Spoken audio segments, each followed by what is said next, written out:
Tonight on Real to Real, we'll speak with the Most Reverend James D. McHugh, Bishop of the Diocese of Camden. We'll also travel to East Camden, visit St. Joseph's Pro-Cathedral, and see how their Carpenter Society provides proper housing for the people of their community. Father Bob Curtis will join us with more spiritual enlightenment. This and more on tonight's Real to Real. Hello, I'm Monsignor Charles Meinong. And I'm Adrienne Daly. Welcome to Real to Real. Today is Mother's Day, and in some homes across the country, it's the only day Mother gets a rest. Later on, we'll visit Mama's World with Father Bob Curtis. We have a nice chance to visit the Diocese of Mother Camden, a great church. It's Bishop 2 years now there, Bishop James McHugh. He's been here, it seems, longer than that, but he's done much more. We are anxious for you to meet and talk with Bishop James D. McHugh today. In 1892, a mission was established in East Camden. Today, St. Joseph Pro-Cathedral is a multi-ethnic parish, and its Carpenter Society is making a brighter future for the people of Camden. St. Joseph's Parish in Camden, New Jersey was founded in 1892 as a mission of the Franciscan Fathers. 1 year later, on December 16, 1893, the church was completed and dedicated. The first parishioners consisted of immigrant families, and today the parish is still populated with many ethnic backgrounds. St. Joseph's Parish is a multi-ethnic parish. Oftentimes we have Mass in 3 different languages, one Mass in 3 different languages. Every Sunday we have 3 Masses, all in a single different language. The third church to be constructed on the original site, St. Joseph's, was completed in 1952, and it is the same building which stands today on Federal Street in East Camden. It officially became the Pro-Cathedral when the Cathedral of the Immaculate Conception was deemed too small to accommodate diocesan functions. Since St. Joseph's was the largest church, seating 1,300 parishioners, it was the ideal choice for the Pro-Cathedral of Camden. A relatively large parish, the parishioners of St. Joe's are concerned with safe and affordable housing. Through the St. Joseph's Carpenter Society, parishioners can help to make dreams come true. The St. Joseph's Carpenter Society was formed about 5 years ago. I'm a native of East Camden. I was born and raised in this parish, so I know the neighborhood well. And when I came back as pastor about 7 years ago, I saw that there was a tremendous need for affordable housing, coupled with the fact that there were a lot of available homes or houses that were boarded up or in disrepair. So I decided that we ought to be able to do something about that. So we formed the Carpenter Society in order to create home ownership opportunities for people and also to create a safer and a more stable environment. The Society, under the direction of Deacon Gil Martin, has been in operation since 1986 and has purchased and rehabilitated 35 homes. The Society began purchasing homes within a 2-block radius of the church. Renovation of these homes help parishioners make their community a proud place to live. The purpose of the Carpenter Society is to try and stabilize and renew our neighborhood here in East Camden. And we thought that it made sense to us that since the church was already a natural anchor in the area, it already was an established community, that it would be a natural thing for that to be kind of a center for renewal. And we targeted 1 square block around St. Joseph's Church property to be renewed, 1 house, 1 family at a time. And what we did is went out and either purchased from the city of Camden or from HUD any abandoned, boarded up house in that vicinity, raised the money to buy it, to rehab it, and then resold it to a low-income family at an affordable price. There is much more involved in the purchase of a home than simply obtaining a mortgage. The Carpenter Society also teaches families the responsibilities that accompany home ownership. We found early on that since the project is to stabilize and to renew a neighborhood and not just to put people into houses, that we had to do more than just help a family get a mortgage or help a family get a house and then leave them alone. We had to be able to teach these people who may not have ever had any experience in home ownership what it is to be a homeowner, and that would be budgeting, how to maintain a house, how to fix a toilet, how to do all the things that we may take for granted because we've lived in our own house all of our lives and our parents own their own houses. We're also involved in the rehabilitation of this apartment building, which we think is one of our exciting projects. This building has been empty for about 14 years and has been just a hangout for bums and drug addicts in the neighborhood. It's been an eyesore in our neighborhood, and it's right in the middle of a main street across the way from our parish, and we think it's going to be a very positive effect on our entire neighborhood to have this building rehabilitated into 12 two-bedroom units and then rented out to low-income families here in East Camden. We're also involved in what the state has been calling a twofer project, and that the Carpenter Society, along with the City of Camden and the Department of Community Affairs, State of New Jersey, has built 17 brand new two-family homes that is being sold to a moderate income family. Then that family would rent the apartment to a low-income family.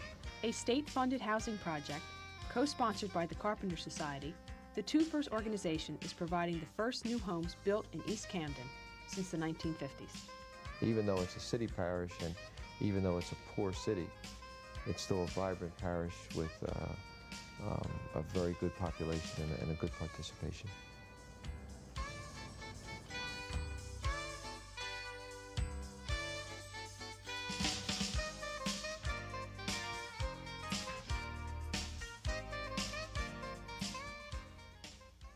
It was just 2 years ago when I first met Bishop McHugh, and it was an interview somewhat like this when he first arrived. It was appointed to the Camden Diocese, here and there once in a while, but now again to say hello. Bishop McHugh, thanks for coming to join us in Reel to Reel today. You've done much, certainly, for Camden Diocese, and very much, thank God, for the great pro-life movement. And thank you for what you do for that. Is the pro-life movement where you think it should be today? Should it make any further strides in its doing? Oh, it's got miles to go, and I guess it's got new challenges to face every day. We sort of narrowly construed the pro-life movement as to be concerned almost exclusively with the abortion issue, which is really secondary right now because the major threats are in the area of euthanasia trends and euthanasia legislation. So I think that the pro-life movement is going to be around for a long, long time. And after it solves the problems of abortion and euthanasia, there's things like prenatal care and prenatal education. There's improvement of the whole quality of life of people. That's all part of the larger agenda of the pro-life movement. Back of that agenda for yourself and for your own concerns, but your diocesan concerns, how about the marriage counseling, marriage life program in your diocese? You have a big one there? Well, we have a very active family life program. Of course, you're right. The pro-life concerns emerge from family concerns. At the base of all of this is what we think about the family, what we think about family relationships. And I'm certainly convinced, as I always have been, that the major effort of the Church should be in strengthening family life, in preparing people adequately to embark on marriage and family life, and then providing them with the encouragement and the sustenance, the overall support as they go through the various stages of marriage and family life. If that's done, then I think we will raise up generations of people who will be more prepared to make the appropriate judgments in regard to the respect for human life that our society needs. The whole thing's not the educational problem, is it's a whole family life program more than anything else. Yes, it's a matter of formation as well as information. In the formation process, what do you think about the opportunities for Camden Diocese for growing the formation, say, of religious leaders, priests, sisters, brothers? Is there much opportunity going now for you? Yes, I think there is. Just the other day I had a meeting with the vocation directors of the religious orders that come into the Camden Diocese to promote vocations. We have a young diocese in the sense of younger families, many of whom, of course, have migrated from Philadelphia. South Philadelphia. Into the Camden Diocese. But we have young families. There's still a lot of home building going on. Our schools seem to be at a very stable position right now. And I believe that we look forward to an increase of vocations, but we're going to have to work on it. I think that's been probably one of the critical problems in the Church over the past 2 decades. We expect vocations, but we don't do anything to get them. We don't really go out and recruit and entertain vocations. So in meeting with the vocation directors, we sort of shared our attitudes towards the invitation to young people to embrace religious life or to pursue ordination to the Catholic priesthood. I really am hopeful that that can be done. I think we have to start young, start with children in grade school, start in the family as well to form the right attitudes and values. One of the tough things, Bishop, that the Philadelphia Catholic families moving to South Jersey found, they were so used and spoiled by each parish having its own parochial school. When Bishop Eustace began down there, he made the establishment of the church. School wasn't secondary, but it wasn't the first building he put up. And so we all went down expecting schools. Where are the schools? Then they had to get into CCD very carefully and very well. How's it going? Well, obviously CCD works very hard at it, but it never really takes the place of the Catholic school. Because the Catholic school embodies a great deal more than just the religious instruction. It creates that atmosphere in which not only is the information imparted, but also the values are lived out, and the children are in an experiential atmosphere where they can learn what it's all about. However, I think now we've been fairly successful with regionalized schools. A lot of dioceses have had to go to the regionalization concept as a matter of survival, if you will. But we got off on a good start, and I think we have a good regionalized network of grade schools and a fairly good regional representation of our high schools. When you get to regionalization, Bishop, how's the financing go? Per parish or per diocese? Each of the parishes localized in a school make a contribution to the upkeep of the school itself. So there is a sharing of the expenses, although it always ends up that the host parish, so to speak, really pulls the larger share. Recently, I noticed there was a vote down in South Jersey about the agreeing to higher taxes in the state for education. That's going to affect you very much, isn't it? Yes, it will. It'll sharpen the competition, I guess, because, well, first of all, New Jersey's in very tough shape in terms of educational costs and equity in education in the various communities. The Catholic schools function a little bit more equitably within themselves because there is no federal support or state support, and it all comes from the free will giving of our people. We can't produce all the frills that the public schools can. We have to concentrate on the basic values, with the basic educational values as well, and I think we have to not claim that we're doing more than we really can. However, with that, we're doing pretty well, both in the cities and in the suburbs. As a matter of fact, in the cities, the schools do extraordinarily well all through the state of New Jersey in serving the poor and serving minorities, many of whom are not Catholic. How about Hispanics in your community? Are they large numbers now? I know the Vietnamese are down there. Yes, we have concentrations of Vietnamese Catholics both in Camden and just outside of Atlantic City. Then we have pockets of Spanish-speaking Catholics throughout the various parts of the diocese. And it's interesting because the Spanish-speaking Catholics in the Diocese of Camden are really a heterogeneous group. There are Puerto Ricans, there are Mexicans, there are a lower proportion of Cubans than in other parts of the state. But increasingly, of course, there are blocks of people from the various Central American countries. This is really important. I'd like to go more into it if we can, Bishop, but that's a few seconds break. Would you mind waiting a few minutes? I want to talk to Bishop again and come right back to you in this conversation. Thank you.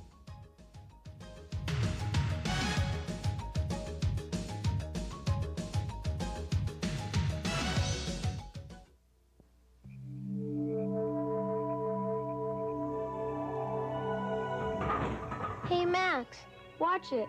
Sarah's mom might hear us. So how old did you say this stuff was? It belonged to my great-grandparents. It's almost 100 years old. Pretty neat. What could have made these people so angry? Homeless. Gosh, to think some people really didn't have homes. Hey! Look at this one. Oh, that's the bomb. That was something real bad, wasn't it? Sarah, could this thing kill us? Oh, no. All of the people got together last century and got rid of all of the bombs, and there aren't any left. Let's give the future back to the children. Oh, look at this.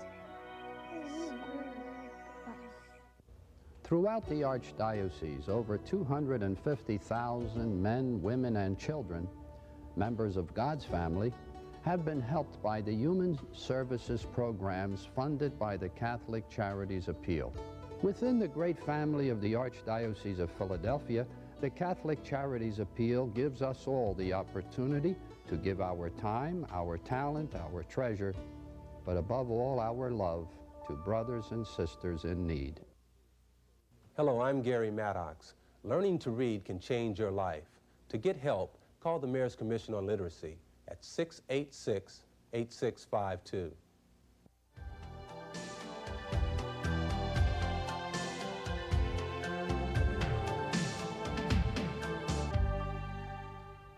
Bishop McHugh of Camden is sharing with us his pastoral and personal responsibilities in operating his diocese. We're talking, Bishop, about the Hispanic apostolate in the Diocese of Camden, and it's true. And I remember years ago they said that 25% of the American Catholics are Hispanics, and that percentage is large. Yes, it certainly is, and we have our share of Hispanic Catholics in the Camden Diocese. Just 2 weeks ago, I had a meeting with all of the priests who work in Spanish-speaking work, and they're sprinkled throughout the diocese in different types of centers, some in parishes, some in a Spanish center, and they really move around the diocese because there's not one for every parish where there is some Spanish-speaking population. However, they're hopeful. They see some good things on the horizon. I think we need more Spanish-speaking deacons. That really constitutes a more immediate presence, leadership presence amongst the Spanish-speaking Catholics. But going with that also are leadership roles for lay people. We need catechists, we need, in a sense, community leaders. And in some of our inner city parishes, that's developing quite well. We have some Spanish-speaking catechists who are really taking care of the religious education of many of the children. And then, of course, we have people, lay people, who give of themselves generously in their time and efforts to build a sense of church, a community spirit amongst the Spanish-speaking Catholics. Is the migrant worker program very big in South Jersey still, or has it moved on? No, the migrant worker program is really grinding down, if you will, because so much of the agricultural production has shifted elsewhere. We still have migrant workers, and incidentally, that's why I noted that we have Mexican Americans. Most of the East Coast does not see Mexican Americans, but we do, because there's still some farming that still goes on, and therefore during the summer there are migrant workers who come in and work the farms. That makes a tough job for your social service department, trying to provide opportunities for work and protection for the migrant workers and for the unemployed. You have a lot of unemployed down in your diocese, don't you? Well, yes, but that's, I think, like every place else, that's sort of a city phenomenon. The migrant workers are a little bit better served. We have one priest who's worked almost exclusively with them. And then he's set up networks. So once again, you're in a position where the system or the structure's in place. Obviously, I can say those kinds of things, but nothing's perfect. I mean, it's far from what you'd want, but at least we have a handle on it. With all these things and facets of administrating a diocese as you do, now you're coming up with a synod. What is a synod? Well, a synod today is something different from what it was when I was young, or when we were young. Originally, the synod was the Synod of the Clergy, which was really a gathering of a short period of time which the clergy came together and, in effect, drafted policies and laws particular to the diocese. But today, the synod is really a more engaging experience for the entire diocese, and that's what we intend. We intend to bring the entire diocese into activity, to have people participate in formulating the themes of the synod and thereby formulating, in a sense, policy statements and directives. Really, there isn't much sense today for the legal side of the synod, because we have a brand new code of canon law, because many adaptations of the code take place through the National Conference of Catholic Bishops or the local Conference of Catholic Bishops in each state. But what we really have to do is engage the attention, the imagination of our people in an ongoing process. So the synod is really sort of an 18-month process whereby people in the parishes and in the various movements of the diocese come together, reflect on the themes, and feed that back to us, so that the culminating event, 2 or 3 days, will then be able to draft policies. So there's no area which isn't covered by this? No, there isn't. The themes are very general, so that allows for as much vitality as possible. I just want to know, as a bishop, now, one of the difficult things you have to deal with is people, or all of us, making policy for you. Is that a difficulty? We can make a policy which we can be stuck with. Yes, that's true, but I think that plugged into the whole system today is a process of reflection where nothing is forever. So in terms of policies and strategies, all of those things are under review every 3 to 5 years. Yes, I think when you have a synod today, what you're doing is you're entertaining the cause groups to come together and to really produce their agenda. But by the same token, the process is such that it allows for a leveling off, and no one person or no one group can really captivate the whole thing. But there's a good thing about the cause groups, I think, Bishop. They do make us pay attention to various issues which are quite important to be paid. They do. They make us pay attention, but they also engage the attention of the rest of the diocese. And see, that's the important thing about the synod. If I give an appointment to someone who comes in for 45 minutes, the likelihood is they'll be convincing. They may not convince me of their whole agenda, but they'll get some of it across.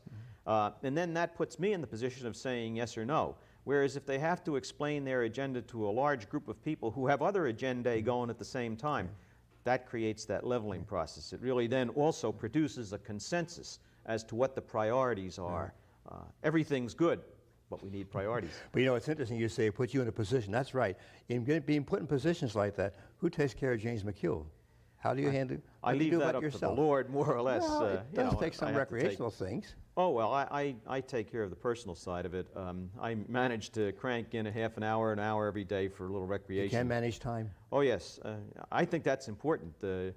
Anybody who's in a position of responsibility and doesn't allow for some time just for personal recreation and renewal runs the risk of running themselves into the ground, and that just fails the whole structure. So I get a little time in the afternoon for jogging, or a little time on the weekend occasionally for biking, some kind of recreation that just gives me a little physical renewal and therefore mental renewal. I hope you belie the wisecrack that's always said, did you ever see a jogger who looks happy? I hope you look happy when you jog. Well, I don't know whether I look happy when I'm jogging, but I certainly know that I profit from it, and I'm happy when I'm finished, because an afternoon jog for me means that I get an extra 3 hours work in the evening. That's great. Well, Bishop, we're happy you came here, and we know that we certainly are not happy to have to jog away from now, but thank you so much for being with us, and thank you for your great support of Reel to Reel for the Camden Diocese. And thank you, Camden, for doing so much with your bishop.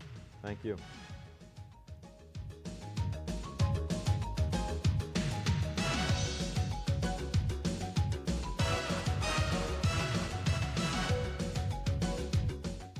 For more than 80 years, Extension Magazine has been telling the story of those missionaries who bring the Catholic faith to the poorest and most isolated parts of our country.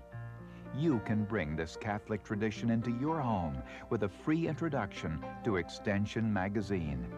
You and your family will be inspired by stories of real people in Mission America, like the people who found that a statue of the Sacred Heart became the symbol of their unshakable faith after their small Texas town was destroyed by a tornado. Or the priest in Utah who kept his parish alive by making donuts. You'll find religious articles and updates, concrete spiritual insights, plus much more. For a free introduction to Extension Magazine, write Mission America, care of Extension, 35 East Wacker Drive, Chicago, Illinois, 60601. When you open your heart to the House of Charity, you open the door of hope for distressed men, women, and children throughout South Jersey. House of Charity funding helps to clothe the poor, care for the elderly, nurture our children, heal the sick, feed the hungry, and provide many other services regardless of race, religion, or national origin. Kindly consider a tax-deductible contribution to the House of Charity's annual appeal. Touch someone's life with love. We welcome your comments, suggestions, and donations, and encourage you to write us at Reel to Reel, St. Charles Seminary, 1000 East Wynwood Road, Overbrook, PA 19096, or call us during regular business hours at 668-9842. Mothers are very special people. From a young child's point of view, with a kiss, they could make things better. Their hugs could make hurts go away. As teenagers, it's not unusual to take mother for granted. There are so many things outside of the home to perk our interest. But as an adult, It may be her words of wisdom, correction, and praise that we remember the most. Where did she come up with some of these things that she said? Let's take a few moments to step inside Mama's world with Father Bob Curtis. When I was growing up, my mama used to say things which I understood perfectly well, but which, if you analyzed them, they didn't make much sense. And you wondered where in the world they came from. For example, she would say, "You look spiffy today." I knew what she meant, even though I had no idea what spiffy meant. I still don't.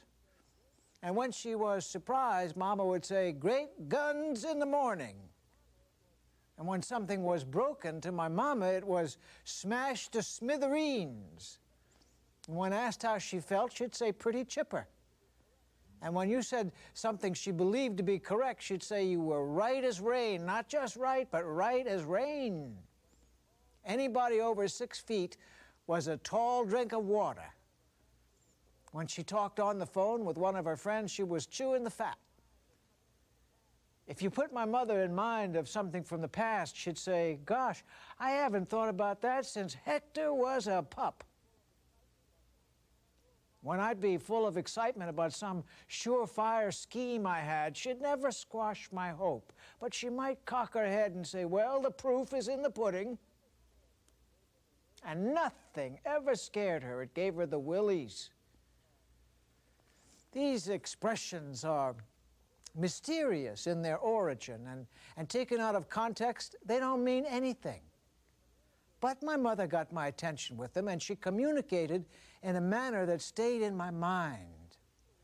Believe it or not, that's the way I've come to understand the totality of the Bible, that God found us human beings altogether too dense to communicate with until He spoke one word: Jesus. The whole person of Jesus is God's way to speak with us. We can choose not to listen, but in the words of Jesus Himself, "For those who have ears to hear, let them hear." By the way, you're looking pretty spiffy today yourself. Well, if my mother said something exasperation, it was simply, "Oh, forever." Forever? I don't know what that ever meant, but I knew exactly what she meant. I can't say, "Oh, forever" to Bishop McHugh, because it was a great experience to have him with us today, and to all of you people from Camden Diocese to know how much he appreciates and loves all you do for him, and how open he is to hear what you want to do for the church. Mm-hmm. It was a pleasure having him here today. So, Monsignor, I'd like to know something about your mother. Well, very simple, very quiet, and very calm, serene person. Much, not like her at all, but she was very quiet and very gentle. Mm-hmm. My mother was a lot like Father Bob Curtis. My mother's been dead since 1974, but the mother that he had, my mother had some real priceless things to say to us as children. So I guess that's it for today's Mother's Day, huh? And we say to you now, God bless you. Goodbye. Goodbye, and thanks for joining us.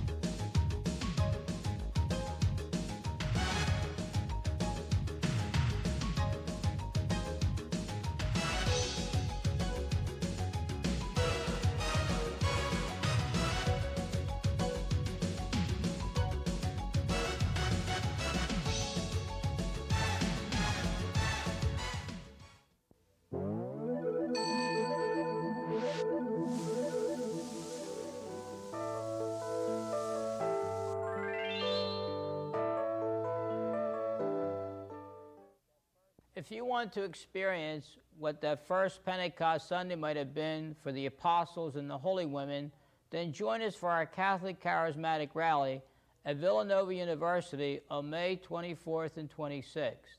Some 5,000 Catholics will gather in prayer, fellowship, and teaching to experience that Jesus Christ is present in our lives. Join us now by contacting 668-HOPE.